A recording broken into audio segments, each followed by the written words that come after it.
Iwan Mania dimanapun Anda berada, apa kabar? Salam sehat, salam hormat dari kami main balap. Ini dong. baru ya. Dan kayak tim F1 Mas Yo. Kenapa? Ada nomor 5. Wah. Kenapa nomor 5? Saya dari dulu suka nomor 5 Mas Yo. Dulu gara-gara suka basket, suka Jason Kidd pakai nomor 5. Jadi sekarang saya kalau main bola, dulu waktu masih main basket, main bola pakai nomor 5. Kalau ikut event sepeda pakai nomor 5. Apa-apa nomor 5. Dan ternyata nomor 5 ini juga nomornya pesawatnya Luke Skywalker di Star Wars, Red Number 5 gitu. Jadi ya suka nomor 5. Bukan berarti suka Vettel ya, karena tapi memang dari dulu suka nomor 5. Nah, yang perlu ditanyakan ini kenapa kok ini 65 Mas Yo? Saya jujur bingung ya. Jujur kalau saya suruh kemarin milih saya 33. Karena saya suka Marco Melandri, pembalap MotoGP yang naik kelas, turun kelas, sampai naik Kawasaki pun juga dia lakoni. Ternyata juga pas hujan dia ternyata moncer bisa podium. Itu yang membaca senang. Tapi kan ada Max Verstappen, jadi saya bingung. Akhirnya saya 65 aja. Tapi 65 ini memang jujur tahun kelahiran saya, sehingga kalau teman-teman selalu mempertanyakan gaya guyonan saya, bapak-bapak dan sebagainya, karena 65. 65 saya nggak bisa dipungkiri, saya harus bikin guyonan yang model anak muda, yang misalnya Sergio Perez, karena dia pembalap Formula One. Kalau dia misalnya suka malak, namanya Sergio Preman misalnya, kayak gitu, saya nggak bisa juga itu. Oh iya, kenapa dia kok namanya Sergio Perez ya? Karena jualan es jeruk. Kenapa suka Perez jeruk misalnya? Nah itu mungkin ya jujur saya nggak saya dengan Asa ya guyon-guyon kita, maaf kadang-kadang harus mikir walaupun nggak mutu, mikir. Enggak lah, itu yang membuat podcast kita ini nggak ada saingannya sedunia Mas Jo. Kenapa Sa? Ya nggak ada guyonan kayak gitu, dia nggak. Yang lain antara sok serius, sok tahu, atau memang benar-benar tahu. Kalaupun tahu, yang sangat tahu santai, tapi belum tentu bisa bercanda gitu. Jadi kita kan pengen F1 ini kan bukan sekedar hobi, tapi ngobrolnya jadi lebih asik karena santai. Jadi kalau kenapa dulu waktu bikin podcast ini harus Mas Dewo, kenapa? Supaya warinannya beda. Jadi teman-teman mohon maaf. Tapi saya selalu menghormati teman-teman muda juga, karena anak saya juga muda. Jadi kan kadang-kadang kalau saya dengerin dia ngomongin BTS, sampai nangis-nangis. BTS sekarang pecah gini-gini. Ngapain BTS nangis? Ibumu lo kerja di Telkomsel, itu banyak BTS ditanam di mana-mana. Kalau nggak ada BTS nggak ada sinyal, apalagi itu kan. Dia biar lawas seperti itu. Tapi ya itulah, sekali lagi terima kasih, apapun komentar tentang Anda tentang saya akan saya terima. Tapi yang jelas, 65 ini memang tahun kelahiran saya. Kemudian saya otak-atik gatuk, saya nyusup pertama kali di MotoGP. Orang yang termasuk orang pertama yang ramah saya ajak foto ada nomor 65, Loris Capirossi. Nah ya kan, ya. Nah waktu kita kena pandemi, Loris Capirossi ke Lombok, kebetulan Kapoldanya sahabat kita, Bapak Jenderal Iqbal, Iqbal ya kan. Pak Iqbal foto, Mas, kesini, saya udah ketemu orang ini. Loh, saya kirim balik, Pak, saya foto ini waktu masih di MotoGP. Di situ dia sudah pensiun, Pak. Ya itulah, karena saya tua, semalam saya merasakan ya, bagaimana waktu Lewis Hamilton menang, itu saya merasakan saya. Bagaimana dia Sainz sama Max bisa ngobrol, wah gini. Kemudian Lewis Hamilton datang di ruangan, coba bayangin, nggak langsung gabung. Dia menjaga diri, dia ngambil handuk. Waktu dia ngambil handuk, saya deg-degan. Waduh, ambil handuk. Apa yang terjadi nih? Saya pikir dia mau lempar handuk. Oh ternyata enggak, cuma untuk lap-lap. Kalau lempar handuk berarti kan dia menyerah. Saya pikir gitu, wah, pegang handuk itu. Nah, tebakan saya benar ya, ada yang DM. Om Dewo benar ya. Ternyata kemarin waktu dia turun dari mobil sakit tulang belakangnya encok, itu acting ya. Iya, itu obatnya porpoising sudah ketemu, nggak usah ganti regulasi. Namanya yodium obatnya. Semua pembalap suruh konsumsi yodium. Tadi malam kita lihat Lewis Hamilton, minggu lalu dia keluar dari mobil sakit sekali. Semalam dikasih yodium 3, langsung keluar mobil. Langsung karena itu yodium ketiga loh. Yodium kedua atau 1 loh. Iya enggak? Makanya ini saya, Lewis Hamilton itu dicuekin yang muda-muda. Iya, balapan tadi malam lumayan seru sih, lumayan seru. Iya. Tapi sorry, kita bahas dulu ya. Terima kasih kaos ini kiriman Nyonya Asa, namanya Ibu Ivo, terima kasih. Ini kaos enak sekali, jujur enak sekali. Jadi ya teman-teman kalau mau support, tunggu nanti mungkin di azaware.com bisa didapatkan. Jadi kan kalau koleksi Michael Schumacher, Lewis Hamilton mungkin sudah sudah pasaran ya. Tapi kalau koleksi 65 ada tantangannya Mas Dewo itu kan langka. Kalau saya sudah banyak Mas Dewo, saya ada sepatu Aza, ada Iya. Saya belum pernah ada tantangannya Mas Dewo, ya itu langka ya. Ya, karena saya jujur, saya pengen bisnis kayak Asa ya. Semua produk kasih nama Asa. Kemarin saya bisnis kopi, saya kasih kopi Dewo nggak laku, karena langsung berpikir kopi luwak itu hasilnya dari kopi dimakan luwak. Nggak jadi beli kopi Dewo, nggak jadi gitu. Oke, serius kembali ke Formula 1. Oke, kembali ke Formula 1 nanti saya dimarah-marahin sama teman-teman. Sedikit catatan balapan tadi malam antara kita melihat kualifikasinya sudah seru ya sebenarnya ya. Yeah. Balapannya kering jadi aslinya kelihatan semuanya. Kemudian kita lihat ada doa minta safety car sudah dipenuhi. Ternyata doanya Ferrari sederhana, hanya kepingin juara 2. Ya, tadi sebelum acara ngobrol Mas Dewo, ya ini kita akan banyak bahas. Mungkin kita nggak akan terlalu banyak bahas Verstappen karena ya ini sudah jadi rutinitas. Ini Red Bull sudah menang 6 kali berturut-turut. Itu terakhir kali menang 6 kali turut-turut itu tahun 2013 waktu Vettel juara dunia itu. 9 tahun lalu ya.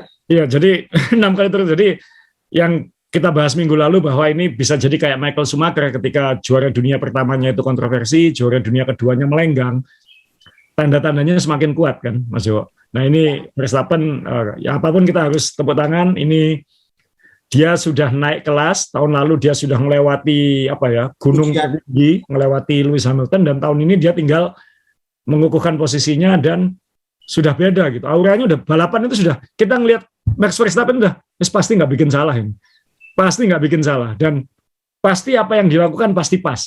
Nah itu kelasnya Michael Schumacher, kelasnya tentunya Lewis Hamilton ya waktu dominan, tentunya sekarang Max Verstappen.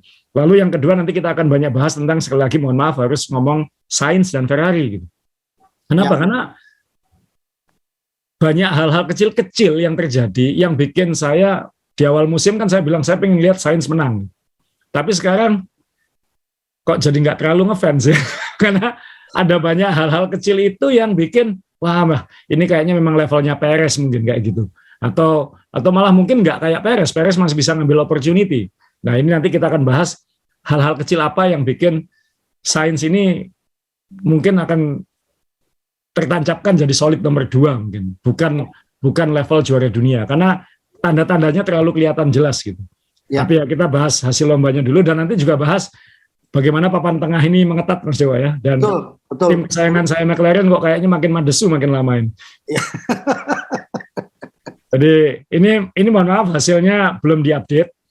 Jadi Alonso memang finish nomor 7 di sini, tapi kemudian dia kena penalti dan kemudian penalti 5 detik karena dia ngeblok Bottas kalau nggak salah, dan itu kemudian dia diturunkan ke peringkat 9. Jadi yang berubah hanya Alonso ke 9, Bottas ke 7, Zhou Guanyu ke 8, kemudian ya Stroll masih nomor 10, jadi nggak berubah 10-nya.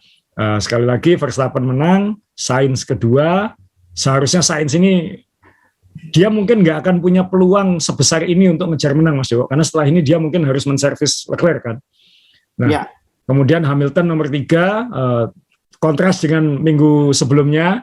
Sekalian tadi kalau minggu lalu kayak aduh sekarang dia menang kayak gitu.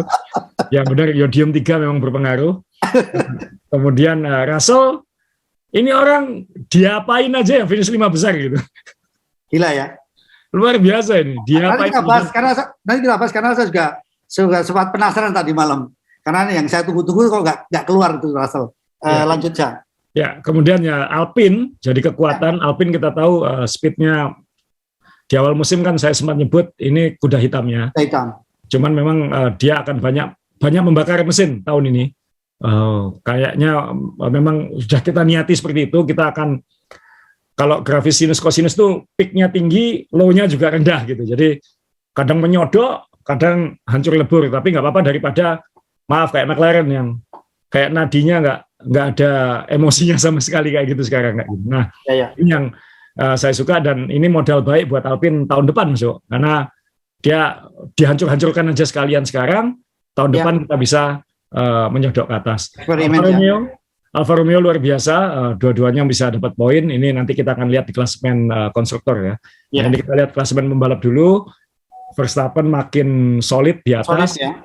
apalagi Perez tidak finish, Leclerc hanya finish nomor 5. Dan ini sangat sulit mengharapkan persaingan ketat di sini kecuali sesuatu yang istimewa terjadi. Kemudian Russell, ini yang namanya konsistensi ya. Ya. Sainz sudah kembali di atas 100 poin, sudah bisa setelah beberapa lomba ya dibilang apes ya, iya, tapi ternyata tadi malam dikasih peluang pun juga nggak bisa memaksimalkan. Yang paling kasihan pasti di sini Norris, berat kayaknya McLaren kalau melihat situasi sekarang. Ya. Bottas, diam-diam Bottas ini poinnya 46 kan nggak ada nyodoknya sama sekali, nggak ada spektakuler yang sebenarnya kayak gitu, tapi ternyata poinnya nggak jauh-jauh dari Norris yang pernah podium. Ya. Sehingga ini Alfa Romeo kayaknya ya investmentnya di Bottas kayaknya cocok ini. Cocok ya. Ya. Dan dua Alpine ada di sini semua sekarang. Ya. Ocon ini juga diam-diam konsisten ya Mas Yo. Betul. 7 besar kayak gitu. Ya. Nah ini pembalap, kemudian tim, ini Red Bull Ferrari sedikit mendekat, tapi masih berapa ini? Masih 70-an poin kan, jadi masih Red Bull nggak ikut 2 lomba. Mungkin kalau nanti di akhir musim kena regulasi cost cap, aku nggak usah ikut 2 lomba aja dah, masih juara dunia kok. Itu mungkin masih bisa ini Red Bull, karena poinnya udah jauh di atas. Ferrari untuk sementara ini masih solid di atas Mercedes. Jangan sampai ini kesalip ini, kalau ini nanti tiba-tiba rebound kan bahaya juga. McLaren yang makin terancam, karena Alpine sekarang hanya 8 poin di belakang, Alfa Romeo hanya 14 poin di belakang. Dan kalau melihat performanya beberapa lomba terakhir, 2 tim di bawahnya ini lebih meyakinkan daripada McLaren. Bahkan Aston Martin mungkin lebih, ya tadi, kalau tim itu kadang-kadang ngejar sinus-kosinusnya tinggi, ngambil ekstrimnya aja Mas Yo. Kayak McLaren waktu menang tahun lalu kan, di trek lurus, di sirkuit cepat dia ekstrim bagus, di sirkuit lain dia bisa ekstrim bawah, tapi dia bisa menyodok. McLaren sekarang kan dia kayak di tengah gitu, istimewa enggak, jelek enggak, malah nggak jadi omongan. Iya. Malah nggak jadi omongan, dan itu secara marketing juga ya. Betul, lebih baik ada pick yang tinggi sekalian daripada nggak jadi omongan, kira-kira kayak gitu. Nah ini Alfa Tauri yang mungkin agak mengecewakan ya, karena dia seharusnya bisa di atas itu. Alfa Romeo yang jelas tahun ini luar biasa, nyodoknya paling banyak. Ya Haas mungkin ya kemarin sempat berharap Mick Schumacher bisa dapat poin, ternyata malah out juga. Ya Williams kayaknya akan terbenam di peringkat terakhir ini. Dan Williams sudah mulai memikirkan tahun depan kan, kayaknya mau ngambil Oscar Piastri itu untuk menggantikan Latifi. Jadi punya 2 pembalap muda yang hebat mungkin musim depan. Jadi ini klasemennya, papan tengah khususnya peringkat 4, 5, 6 ini akan jadi perhatian di tengah musim ini. Ya, betul. Karena mereka ini harus mikirkan tahun depan juga Mas Yo. Jadi seberapa pentingkah peringkat 4 untuk dikorbankan, untuk mengorbankan musim depan. Nanti ini akan jadi omongan juga. Ya, oke, kita mulai dari Red Bull dulu ya saya. Apapun juga Red Bull ini kan juga menarik ya, dalam arti kita tahu bahwa selama ini teman-teman selalu memperbincangkan Perez ini kenapa Perez dijolimi, di nomor 2 kan dan lain sebagainya, ya kan? Sementara kalau kita tahu semalam juga Perez mengalami mesin itu mesin mati saya. Hidrolik kalau misalnya. Hidrolik ya, tapi juga semuanya curiga, bukan karena hidrolik itu. Kalau lihat dari namanya Red Bull mati mesinnya ya, orang lihatnya kalau orang Indonesia itu PMK itu penyakit kuku dan itu kan mulut dan kuku. Kalau kita lihat kukunya sapi kan, ini penyakit mulut dan kuku pasti. Makanya cari kambing aja kalau korban. Enggak cari ini enggak guyon aja. Semalam rasanya Perez juga kemarin sudah digadang-gadang sehat, tapi pada saat kualifikasi rasanya itu kesalahan Perez kan saya, kalau yang kemarin yang akhirnya dia memilih hiking gitu kan. Ya, jadi kalau kita lihat memang qualifying-nya memang lumayan seru Mas Yo, sejak babak latihan ketiga itu karena hujan. Ya. Dan hujan itu bisa bikin start itu acak. Dan yang terjadi itu kalau kita lihat foto tikungan pertama, tikungan kedua ini kan kita lihat Verstappen dengan aman ada di depan karena dia pole position dan dia bisa memaksimalkan cuaca itu pun dia nggak terganggu di depan. Itu yang harus diacungi jempol kepada Verstappen. Di kondisi apapun dia nggak goyah. Dia tidak menyia-nyiakan mobilnya yang kuat. Perez entah kenapa tidak menemukan sweet spot di sini, sehingga harus start agak ke belakang. Kalau kita lihat fotonya kan masih di tikungan 1, sementara Verstappen dari tikungan 2 ini. Ya. Bahkan Perez di belakang 2 Alfa Romeo ini. Nah, yang hebat saat kualifikasi sebenarnya kan Alonso ya, dia bisa menyodok ke depan dan sebenarnya saya punya harapan tinggi Vettel karena latihannya bagus, tapi Aston Martin salah setelan saat kualifikasi, salah tekanan ban katanya sehingga dua-duanya out di Q pertama. Nah, saya ingin menampilkan foto ini penting, kenapa? Saya ingin meng-highlight nanti Sainz Mas Dewo di sini. Ya.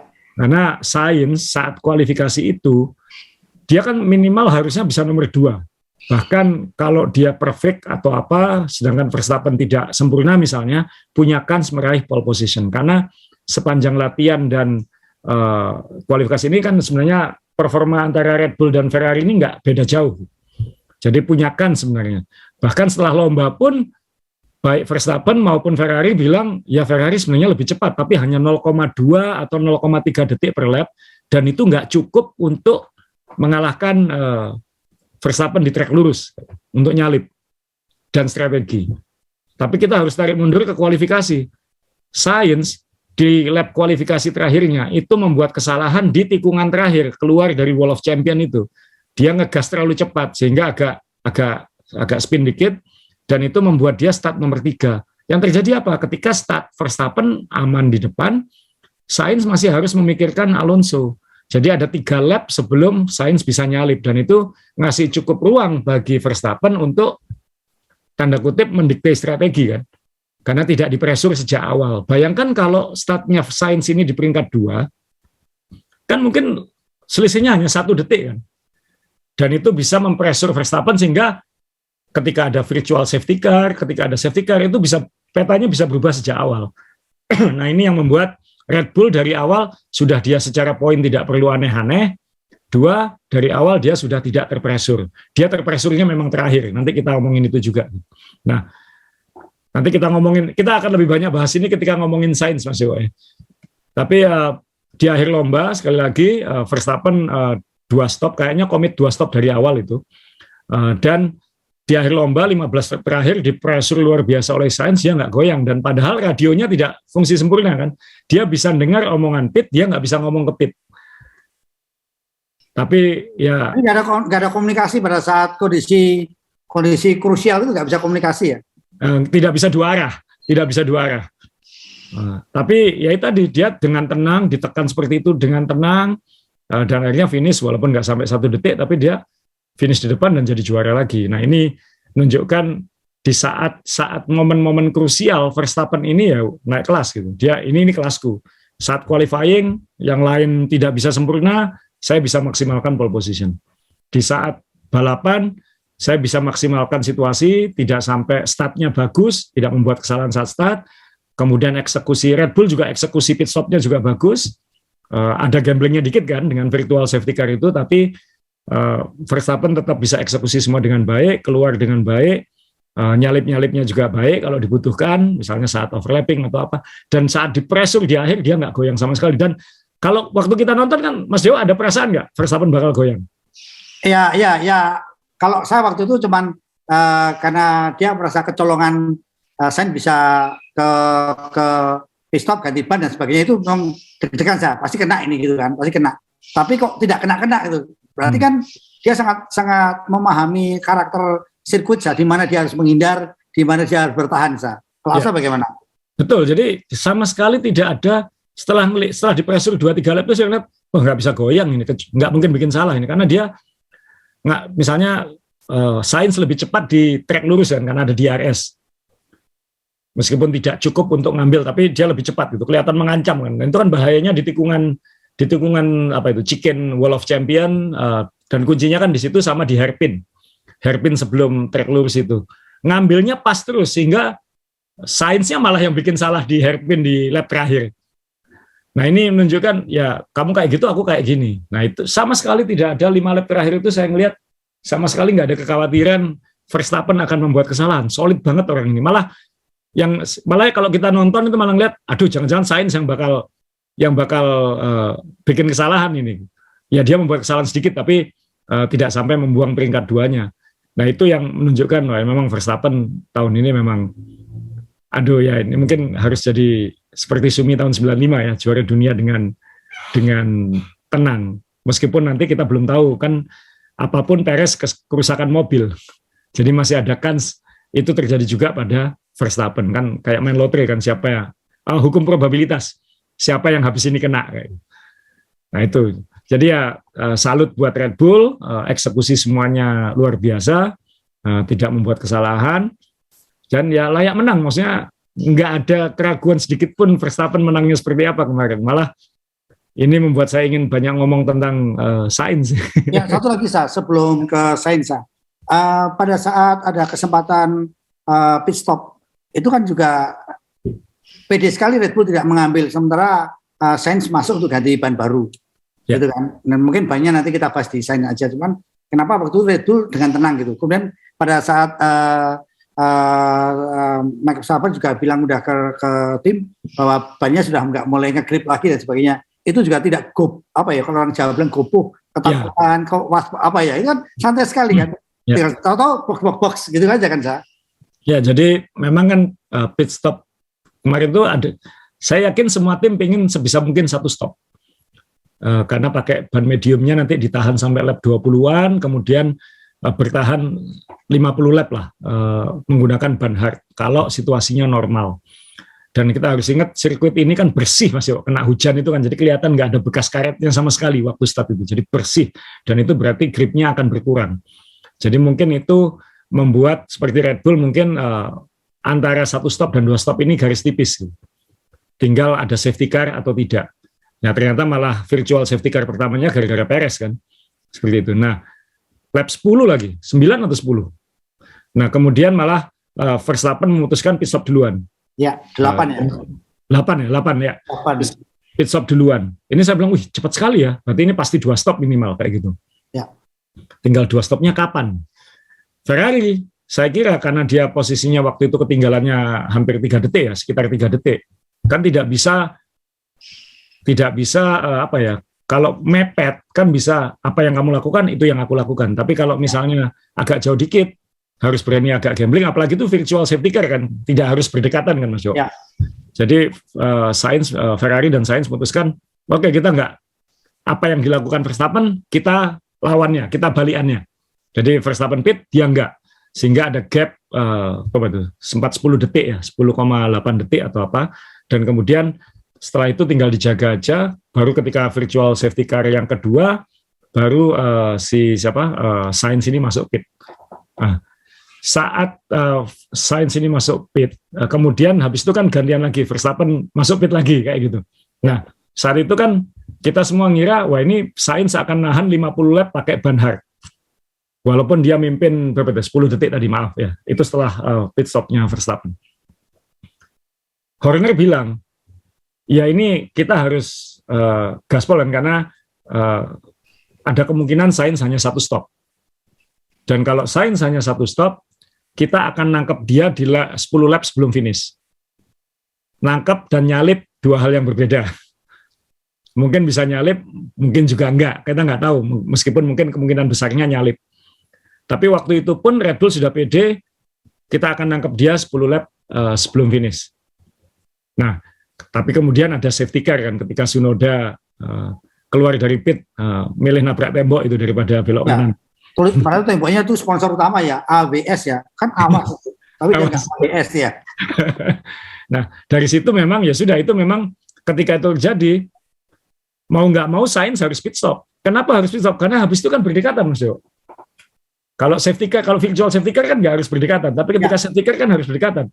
Kalau Sainz nggak pit stop, dia akan diteror oleh Verstappen selama puluhan lap, hampir 20 lap kan. Jadi mau nggak mau Ferrari harus pit stop. Nah, waktu pit stop itu tadi Mas Jo, kita ngobrol sebelum syuting ini, kenapa kok nggak pakai pasang ban medium ya? Ya, karena kalau dia pit stop kan dia di belakangnya Verstappen jadinya. Betul. Kenapa nggak pakai ban medium? Ternyata jawabannya dia sudah nggak punya ban medium yang fresh, gitu. Sudah dipakai waktu start. Tapi kan kalaupun misalnya pakai ban medium yang bekas pun kan nggak apa-apa. Toh sama-sama terburuk finish nomor 2 kan kayak gitu. Kenapa nggak Gambling. kamikaze banzai sekalian kayak gitu maksudnya? Ya, betul. Kalian ambil risiko sekalian lah. Kenapa kok nggak kayak gitu daripada pakai hard sama-sama konservatif? Ya ini yang apakah itu di Sainz, apakah itu di Ferrari, ada hal-hal kecil yang ya saya yakin Ferrari tahulah kenapa. Mungkin ban bekasnya mungkin dalam kondisi yang nggak ideal untuk dipakai balapan, kita nggak tahu. Nah, tapi kalau misalnya mau gambling, sekalian aja gambling. Toh Sainz mungkin nggak bisa jadi juara dunia sekalian, tapi dia butuh menang pertama kan. Kapan lagi gitu? Verstappen mungkin akan lebih konservatif. Kenapa? Dia akan mikirkan juara dunia. Kalau dia di teror kamikazean mungkin akan ngalah-ngalah juga gitu kan. Ngalah juga ya, karena Leclerc ini bukan lawanku. Ini bukan lawanku ya. Ya, betul. Itulah yang saya pikir, wah, ya memang Sainz bisa meneror, tapi kan nggak bisa nyalip. Kenapa nggak sekalian neror lebih parah lagi, meskipun mungkin nerornya nggak sepanjang kemarin, tapi minimal 4-5 lap setelah pit stop, dia benar-benar habis-habisan gitu. Malah mungkin lebih gagah Sainz tarung nggak finish daripada finish kedua kayak gini. Gitu. Baik buat saya maksudnya. Lebih baik kayak gitu. Dia finish nomor 2 udah berkali-kali, ngapain? Dia belum pernah menang. Secara poin ya, motivator ya, penting ya. Iya kan? Sekalian aja berani gitu. Walaupun mungkin hasilnya juga tetap nggak bisa menang, ya kan nomor 2. Oh, akhirnya daripada jadi nomor 2 tapi nggak, kamu nomor 2 tapi nggak gagah gitu. Paham Mas Dewa? Ini nomor 2 tapi nggak bikin kita kagum, nggak bikin kita seneng, nggak bikin kita. Ini saya memposisikan pengagum Sainz itu, yang kadar kekagumannya turun banyak sekarang. Tapi kenapa nggak attack aja sekalian kayak gitu? Ya itulah yang kembali ke Binotto. Saya buat mobil yang hanya tahan tapi nggak cepat, atau saya cepat tapi memang ngambil kesempatan bisa menang dan memang kalau hancur. Binotto kan seperti itu. Iya kan? Ya belum. Ya tahun ini Ferrari memang solid di mana-mana gitu. Iya kan? Tapi ini kan kita ngomong pribadinya Sainz gitu, karena dia butuh juara dan dia sudah ngomong sebelum lomba ini kemungkinan besar saya nggak bisa juara dunia sudah. Ya kalau udah nggak bisa juara dunia kejar menang aja gitu. Dan bikin drama dikit lah kan supaya musim ini nggak terlalu melenggang juga itu Red Bull. Jadi Sainz ada beberapa catatan saya Mas Dewa. Jadi ini kita ngomong nyambung ke Sainz langsung kan itu. Ini ada foto tegangnya di garasi Ferrari ya. Ini keluarganya Sainz. Keluarga Sainz ya. Kalau lihat mukanya, wajahnya kan mirip-mirip ini. Iya. Jadi kenapa kok nggak bisa nyalip? Jadi saat kualifikasi dia membuat sini, sebelum lomba ini, sebelum kualifikasi, Sainz seharusnya sudah paham betul 100% dia andalan utama Ferrari di Kanada. Karena Leclerc ganti semua komponen power unit. Jadi Leclerc start paling belakang dengan segala komponen fresh, dan ingat Sainz nanti pada suatu saat akan melakukan hal yang sama. Jadi dia mungkin tidak punya peluang seperti ini lagi. Sudah tahu dia ke kandidat utama Ferrari, membuat kesalahan saat kualifikasi. Dia tidak perlu ngejar pole position, dia mungkin hanya perlu start nomor 2 sebenarnya. Tapi akhirnya dia start nomor 3. Kembali lagi tadi, sempat ketahan 3 lap di belakang Alonso, sehingga itu membuat Red Bull lebih fleksibel dalam menentukan pit stop saat virtual safety car itu. Karena tidak dipresur secara langsung. Kemudian di saat 15 lap, atau mungkin di tengah-tengah lomba itu, mungkin saya juga kurang melakukan hal kecil-kecil yang mungkin 1/10 di sini, 1/10 di sini, atau apa, kan kita harus melihat lomba itu secara kumulatif gitu ya, yang membuat posisi dia lebih mengancam Verstappen. Ya oke lah, kemudian dia harus pit stop saat safety car, di belakang Verstappen lagi dengan ban hard, ya kenapa nggak ban medium, dan kenapa nggak sekalian lebih, toh dia kalau ngambil cat bikin salah tetap nomor 2, belakangnya jauh kok. Lebih galak lah, lebih garang gitu ya. Lagi lebih ya kayak kurang brutal ya. Kita kalau nonton Verstappen kalau menghantui pembalap lain Mas Yo, atau Hamilton ketika menghantui pembalap lain, kan kita tahu dia akan meneror semaksimal mungkin itu, mengintimidasi, menunjukkan diri, pion dan lain-lain. Nah ini yang sebagai penguasa itu kan dia kerasa sekali kan. Kayak kita di jalan tol, belakang kita mobil CC gede yang dapat 2.000, 4.000 kan kita keteror kan harus ke kiri kan. Kita ngalah mau apa kita? Iya kan? Ya mau nggak mau kan harus minggir ya. Ya. Nah ini yang kejinya ini yang nggak ada di Sainz, dan saya khawatirnya ini akan bernasib seperti Nick Heidfeld, seperti Perez sebelum ini, mungkin sebelum di Red Bull, solid, tidak jelek, tidak bisa dibilang jelek, kayak Bottas lah ya, tapi ini mungkin Bottas sudah menang banyak, ini belum pernah menang sama sekali. Jadi sekarang kekhawatirannya adalah Sainz akan dicap jadi pembalap yang ya kayak Heidfeld gitu. Nick Heidfeld, mungkin yang penggemar lama, yang penggemar baru mungkin nggak kenal siapa Nick Heidfeld, itu pembalap yang sangat solid, itu juga binaan McLaren dan Mercedes, tapi apes tidak pernah mendapatkan tim yang super. Begitu dapat tim yang kuat kayak BMW, pernah pole position, berkali-kali podium, tapi nggak bisa nyodok menang juga gitu. Dan ini malah rekornya yang dikejar oleh Sainz sekarang adalah rekornya Heidfeld. Jadi Sainz ini sudah 5 kali finish kedua. Udah 5 kali finish kedua, Mas Jo, kenapa nggak sikat aja sekali untuk Verstappen kan ya? Betul. Terus, dan dia sudah 11 kali naik podium tanpa menang. 2 kali lagi dia naik podium tanpa menang, dia menyamai rekornya Nick Heidfeld. Dan saya penggemar Heidfeld, jangan salah, saya suka Heidfeld. Cuman ya ini dia terancam menjadi pembalap seperti itu. Sementara angkatan dia, Verstappen, Norris mungkin juga, Norris kan masih terlindungi oleh mobilku tidak bisa menang kayak gitu. Meskipun tahun lalu Norris juga membuang peluang menang di Rusia itu kan. Kemudian ada pembalap-pembalap lain yang angkatannya dia, yang Russell, yang dia menang seperti itu. Nah ini saya khawatir Sainz akan terjebak jadi pembalap yang tidak di level itu kalau tidak segera pecah telur. Gitu aja.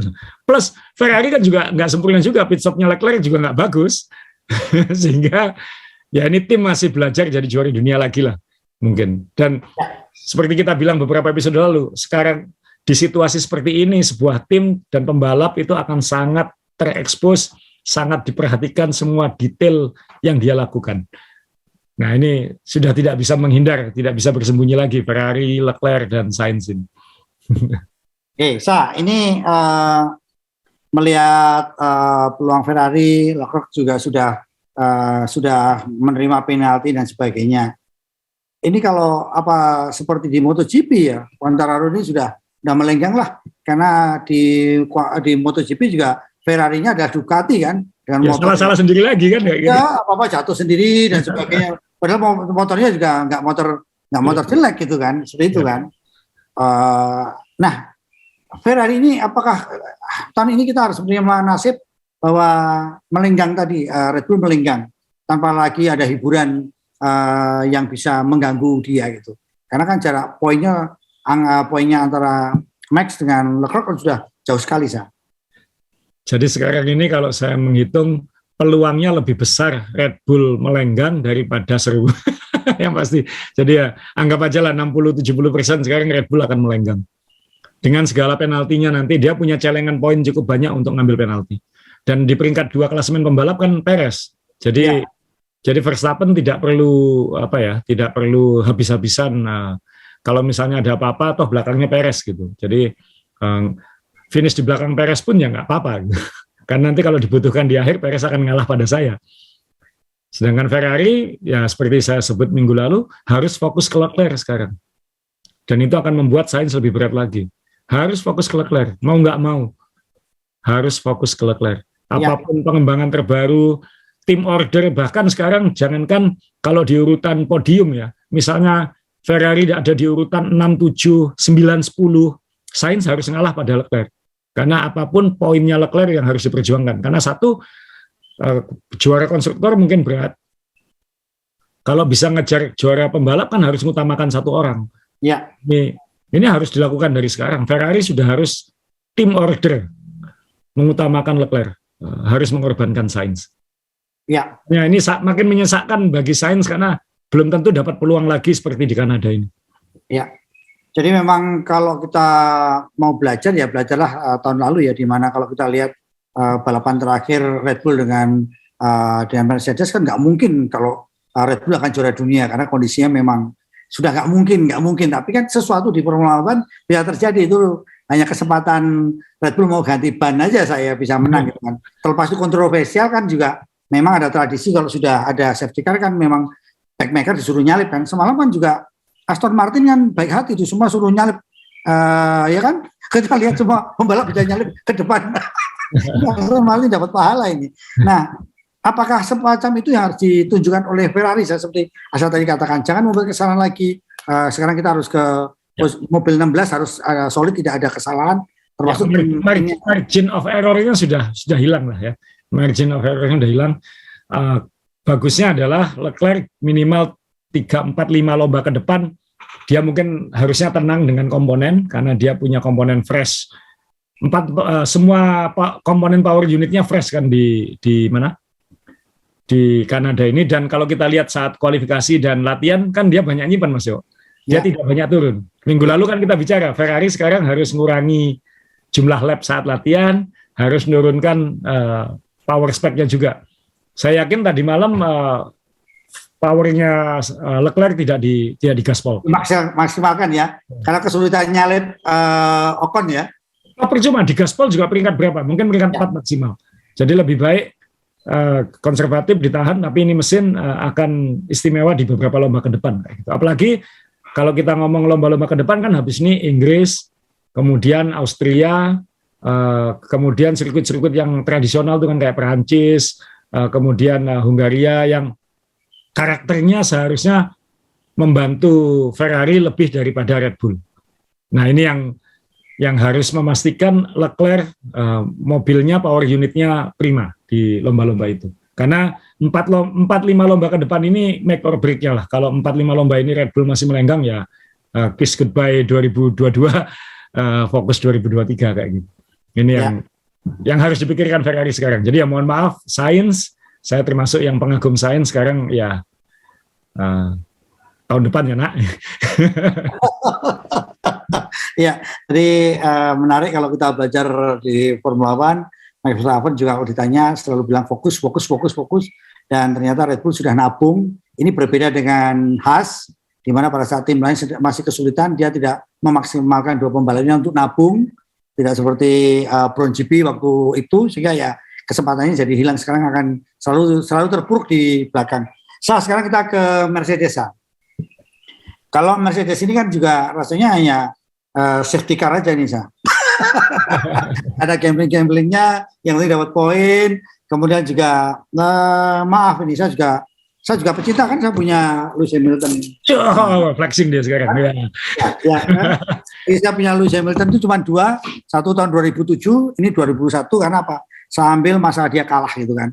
Bukan apa-apa, itu akan terkenang bagi saya karena kalau saya koleksi yang juara dunianya terlalu boros ya kan, juara dunianya 7 kali, nanti 5 kali di Mercedes sudah boros itu kan. Ya. Nah seperti itu saya. Jadi koleksi yang kalah ya. Kenapa saya? Koleksi yang kalah jadinya. Jadi selalu saya juga punya Mick juga, nanti kalau dia terlempar ya ini bapaknya hebat, anaknya ya harus menerima kenyataan, ya kan? Kita nggak tahu dalam hidup kan seperti itu, saya harus realistis juga akan melihat. Tadi Mas Dewa cerita, Mas Dewa ini mulai koleksi lagi miniatur F1. Alat jawabannya kan 2 tahun nggak ke Starbucks. Kita semua heran di sini. Apa maksudnya 2 tahun nggak Starbucks? Ternyata uangnya dibelikan replika F1.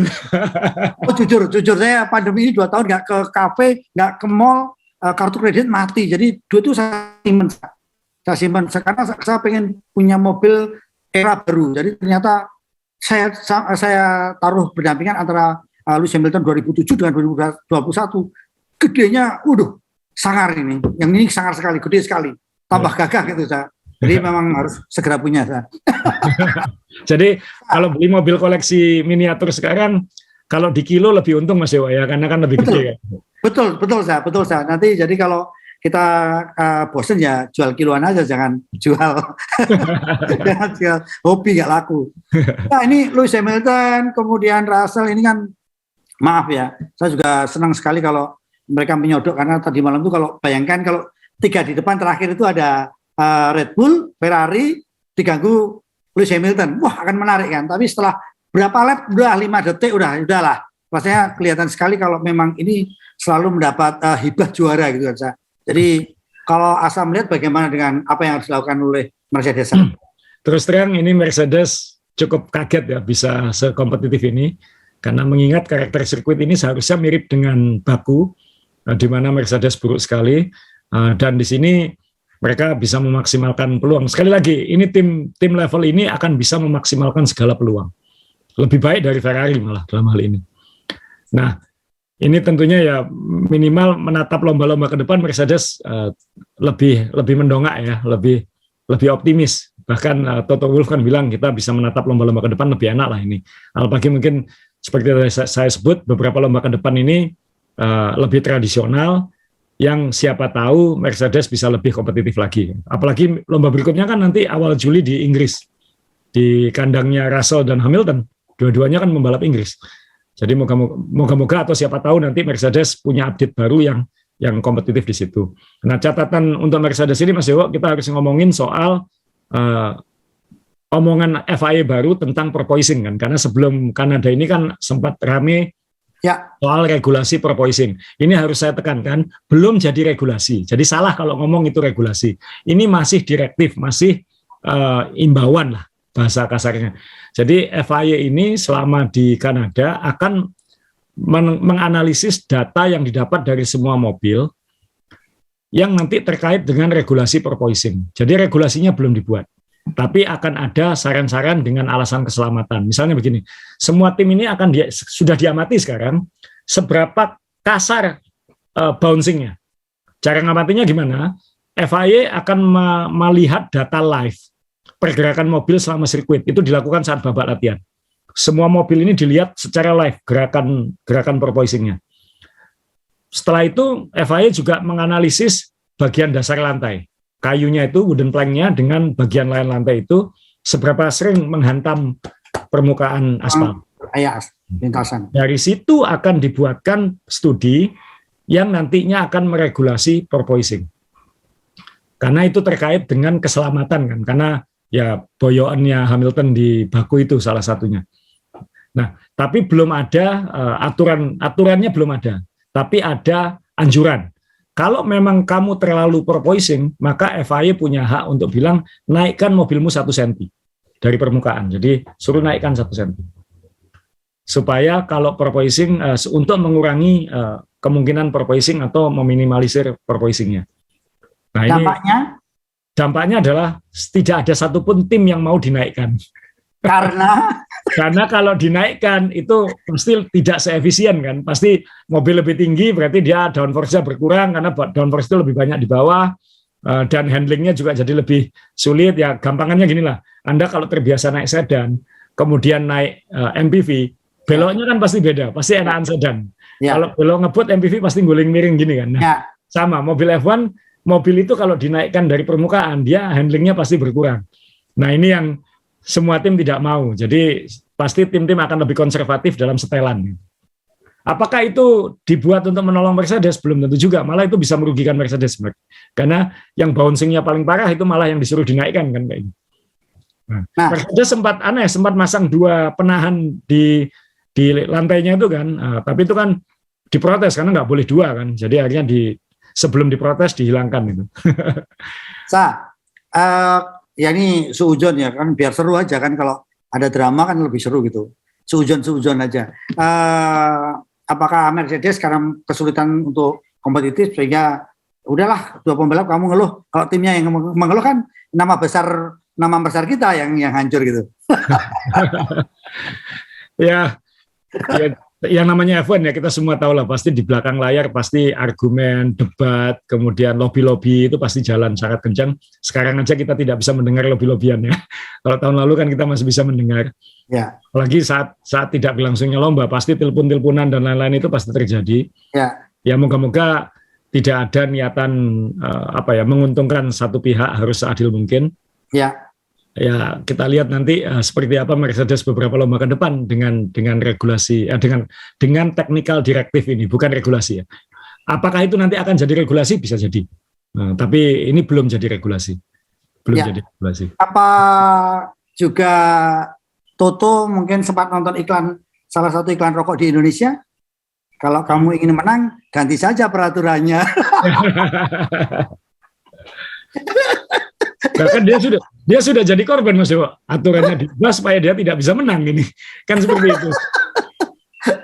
Ya, jadi konsekuensi kalau dinaikkan pasti mobil tidak akan sekencang, pasti nggak sekencang yang sekarang ini. Jadi mereka akan rugi. Tapi kalau juga kita secara jujur, kalau tahun lalu dirubah pada saat Red Bull dan Mercedes bertarung ketat, ternyata Red Bull yang menang kan juga, ini mungkin ya wajar yang satunya tidak senang gitu kan. Tapi kalau mungkin yang menang tahun ini Mercedes, mungkin Red Bull yang akan teriak-teriak gitu saya.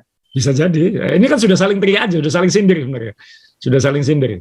Jadi ya tinggal bagaimana FIA menyikapi aja. Itu biasa lah di F1 dari dulu ya kayak gitu. Kalau ada tim yang diuntungkan atau dirugikan, aku pengen gimana caranya supaya aku lebih gampang ngejarnya lagi kayak gitu.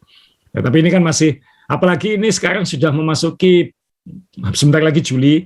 Tim-tim biasanya bulan Agustus sudah harus memutuskan arah desain mobil tahun depan seperti apa.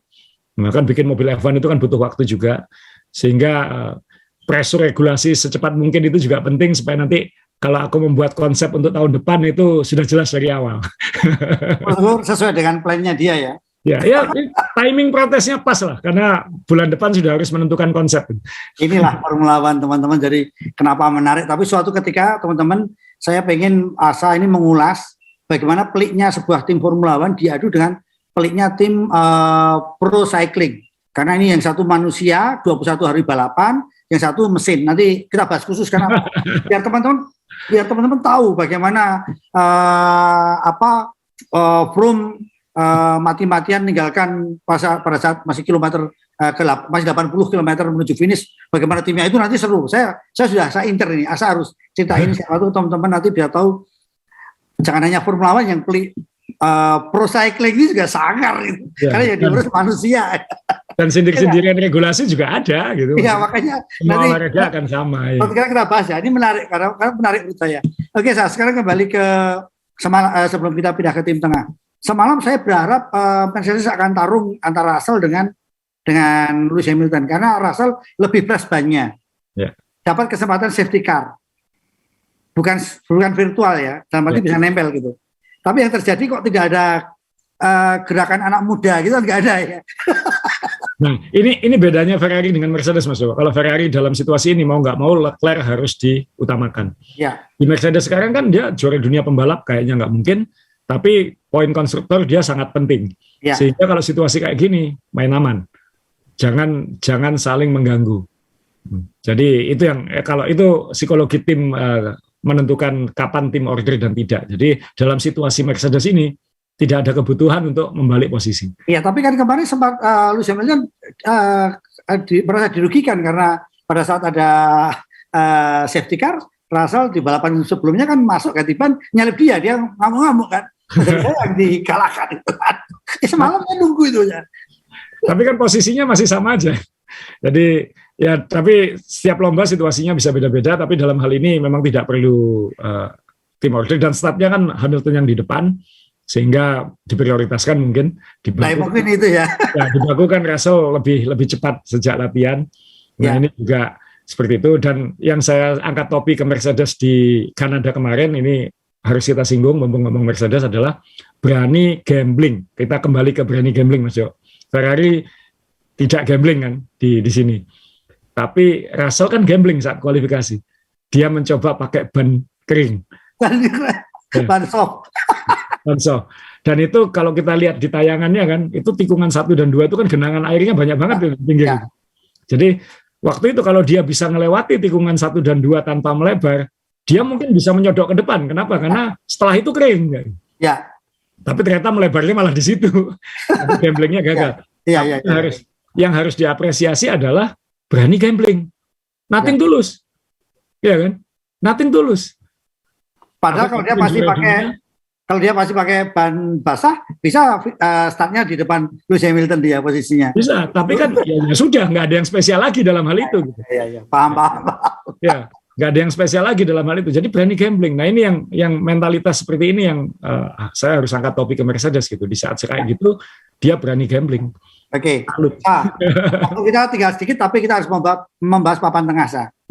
Ya, sekarang yang saya mau tanyakan satu dulu Alonso, Sa. Ya. Nah, kenapa Alonso tidak berani gambling juga gitu? Karena apa? Pada saat ada kesempatan dia sudah di depan, kemudian ada safety car, yang lain ganti ban hard, dia masih bertahan. Apa yang terjadi dengan ternyata sejak lap 20 sudah ada masalah mesin. Oh, ya sudah.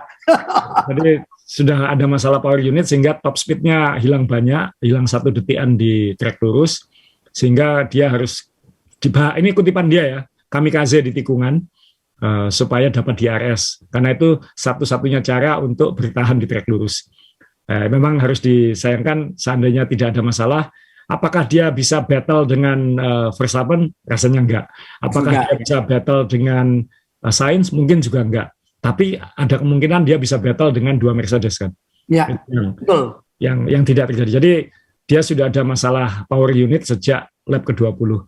Tapi sekali lagi seperti yang kita bicarakan di awal, Alpine ini berani ngambil risiko, dia akan ngambil puncak tertinggi dan jurang terendah. Jurang terendah, ya. Nah, dan itu akan menjadi warna yang menarik untuk musim ini, karena pada lomba-lomba tertentu kita akan melihat Alpine menyodok ke depan, dan seperti tahun lalu kalau McLaren itu bisa nyodok di sirkuit cepat, saya sekarang ingin melihat Alpine di Monza atau di Spa yang karena ini udah kelihatan sebenarnya power unitnya Alpine ini kenceng gitu, kenceng tapi reliability-nya belum ya, tapi belum.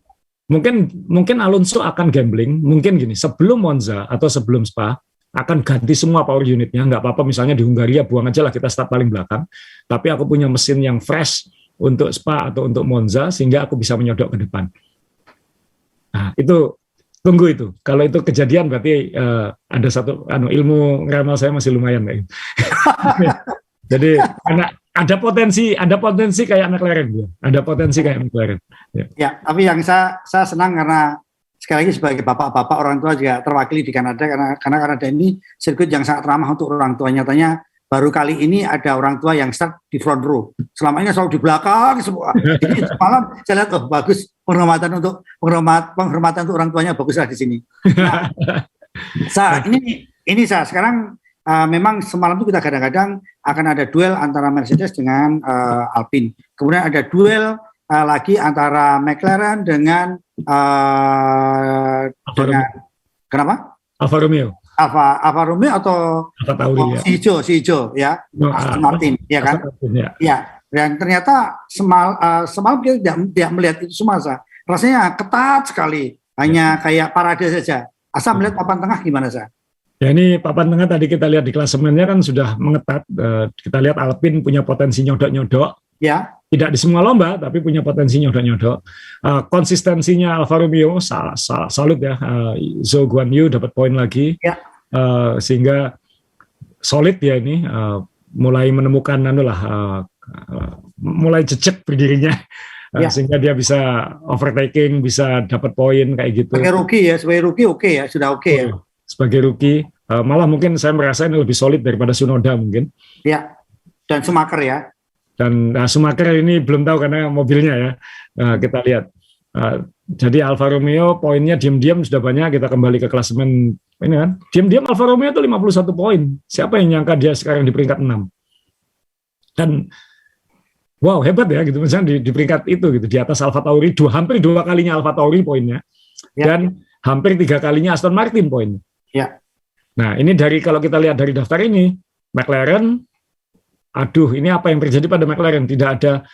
Tahun lalu dia naik spike itu ya, tapi menyenangkan dibicarakan. Tahun ini kamu kok biasa-biasa aja ya gitu maksudnya. Ya. Dan biasa-biasanya tuh di peringkat antara 8 sampai 12. Maksudnya bukan di 5 besar kan. Nah, ini kan bukan pertanda yang baik, berarti mobil ini tidak punya karakter spesial gitu.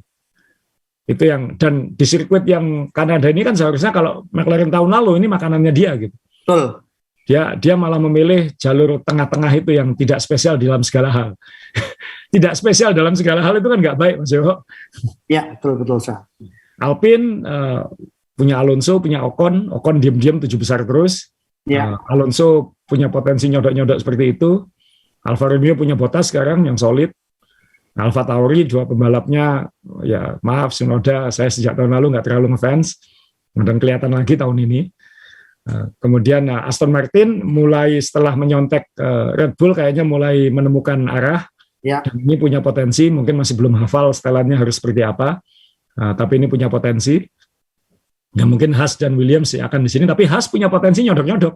Ya. Potensi kan, apapun gitu. Nah ini yang membuat ya kita perhatikan aja nanti ini Alpine dan McLaren. Nah, ini feeling saya nanti Alpine akan di peringkat 4. Feeling saya.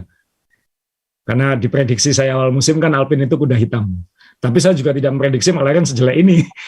Jadi saya pikir kita juga nggak, saya pribadi juga tidak menduga kalau AlphaTauri juga akan turun sejelek ini juga gitu. Kalau lihat modal tahun lalu juga bagus sekali gitu kan, Sa. Betul. Nah, ini saya kecewa sih dengan McLaren. Moga-moga McLaren ini kan juga bukan tim yang sekali lagi Alpine ini tim pabrikan ya. McLaren itu bukan. Nah, moga-moga McLaren kita lihat di beberapa lomba ke depan karena karakter sirkuitnya akan lebih tradisional. Kalau memang McLaren tidak bisa memaksimalkan peluang di sirkuit tradisional ya mungkin mereka harus agak melepas musim ini dan evaluasinya banyak jadinya arah pengembangan mobilnya kemana, kemudian harus bagaimana dengan Ricciardo kan, apakah kita harus ganti dengan pembalap yang lebih muda atau apa, ini juga harus dipertimbangkan juga oleh mereka. Banyak PR-nya. Intinya kalau lagi ada masalah itu pasti banyak PR. Asa, ini kan sebentar lagi juga mungkin semesteran ya, semua tim akan istirahat untuk beberapa minggu dan sebagainya. Kalau melihat kondisi seperti ini, tidak ada pertarungan yang ketat seperti ini, apakah mereka semuanya memang ya sudah upgrade seperlunya, konsentrasi tahun depan gitu? Karena kalau kita lihat tahun lalu ini kan, kalau tahun lalu kan Red Bull dan Ferrari rasanya nggak punya hari libur gitu kan, sampai akhir kan? Ya, ya ini 2 lomba ke depan Mas Yo. Kita akan, ini kan ke-9, jadi kita insya Allah kita akan bikin review tengah musim nanti setelah Grand Prix Austria ya. Kan habis ini kita 2 minggu off, kemudian setelah Inggris seminggu kemudian langsung Austria, dan itu menandai tengah musim. Nah, jadi nanti setelah Austria kita akan bikin evaluasi tengah musim dan semua tim saya kira sama, sampai setelah itu akan memikirkan harus ngapain. Tapi dia akan melihat sampai 2 lomba ke depan. Nah, setelah ini kita akan melihat melepas atau mengejar. Feeling saya Red Bull sudah tidak perlu nge-push yang jelas, dia bisa nyimpen energi, resource, sumber dayanya untuk tahun depan, untuk lebih dominan lagi. Ferrari yang agak di persimpangan, tapi arahnya sudah benar. Mercedes yang mungkin dari 3 besar yang harus soul searching, yang harus evaluasi total. Terus pakai konsep ini atau bikin konsep baru untuk tahun depan, itu Mercedes. Dari 3 besar. Kalau yang bawah ini kalau udah nggak bisa kayaknya biasa dilepas, hemat uang biasanya. Kalau yang tengah ke bawah. Iya, tapi menarik ya kalau kita ngomongin tadi, Asa bilang McLaren ya segitu aja. Tapi kalau dilihat sponsornya, ada sponsor baru juga loh itu di situ ya. Kayaknya dia jualan eceran Mas Dewo, kalau saya lihat itu. Ada Circle K loh itu ya. Iya kan? Ya kayak sponsornya jualan eceran. Karena saya kan namanya tim cari uang, kalau tidak bisa dapat sponsor yang penuh sepanjang musim ya dijual eceran aja kan. Uang tidak boleh ditolak. Iya, saya juga semalam jadi terinspirasi lihat Circle K nempel di McLaren, keren ya ini ya. Kenapa kita punya retail kuat seperti Alfamart gak nempel di Alfa Romeo gitu kan? Gak diplesetin kan? AlphaTauri. Oke, Sa, untuk papan tengah ada tambahan lagi, Sa? Mungkin hiburan kita satu-satunya cuma di papan tengah karena yang terjadi adalah di depan mengerucut hanya 2 tim, di tengahnya ada. Saya masih punya harapan Ferrari akan full mode attack beberapa lomba ke depan, harus. Dan Mercedes, moga-moga nanti hiburannya juga dari Mercedes di akhir musim, di saat Red Bull sudah setengah ngelepas, sudah nggak ada tekanan, kemudian Ferrari mungkin sudah oke lah nyerah. Moga-moga nanti ada pemenang baru dari Mercedes lah itu. Ya dalam hal ini bukan berarti Lewis menang akan jadi berita bagus, Russell menang akan jadi berita jauh lebih bagus. Saya sudah mulai menerima kenyataan bahwa Sainz tahun depan aja deh gitu. Saya agak kecewa sama dia. Ya, saya juga bingung dengan Mercedes ini, nggak pernah mengandalkan insinyur, yang diandalkan kalau nggak arsitek ya teknik sipil, gonta-ganti lantai aja kan ini Mercedes. Dicoba lantainya salah, dibaca. Iya kan, saya juga ini gimana tim ini? Tim kok nggak punya pijakan yang harusnya lantai itu yang utama kan, itu pijakan kita kan saya. Bodoh. Siap. Minggu depan kita ngomong preview Inggris. Moga-moga nanti ada update tentang tentang porpoising misalnya, kemudian Ferrari ngapain, kemudian Mercedes ngapain, siapa tahu juga mulai ada silly season soal pembalap musim depan. Ya, jadi sekali lagi tadi saya mau tanya Asa sekali lagi teman-teman, kalau tunggu ini kejutan dari kita, jadi siapa tahu kita punya, saya juga langsung kepingin ke sirkuit ini, pengen cari tanda tangan di sini. Ya. Udah pengen, siapa tahu teman-teman juga nanti bisa mensupport produk ini, karena kalau jujur kalau dipakai nyaman sekali. Cuman saya dikasih M, karena kalau Asa ini jahat ya, kalau mulai atau ngasih apa-apa, tanya dulu apa L, dikasihnya bukan L, tapi pasti M. Kenapa? Teman-temannya itu diajari untuk kurus, untuk ngurangi nasi seperti saya ini. Jadi dia kalau ngasih oleh-oleh itu jahat, jadi jangan percaya. Kalau saya tanya, kalau ditanya Asal lebih baik dinaikin aja. Jadi pada saat dia dikasih turun, itu cocok dengan ukuran kita. Sekali lagi, masalah porpoising ini adalah masalah yang penting, karena seorang dokter mengatakan kalau itu memang pantul-pantul, yang terjadi adalah saraf kejepit di belakang sangat berbahaya sekali. Ya. Jadi banyak protes karena saraf kejepit, tapi juga sebagian bilang nggak apa-apa lah. Ternyata basir saya bisa sembuh. Oh ternyata bisul saya jadi sembuh. Nah, jadi memang masih pro kontra. Sekali lagi, teman-teman jaga kesehatan, walaupun kondisi kita sekarang sudah bisa bikin event dan lain sebagainya, tapi tetap bermasker kalau kita keluar rumah. Asal terima kasih. Teman-teman di belakang juga terima kasih. Kita jumpa lagi. Salam dari Main Balap.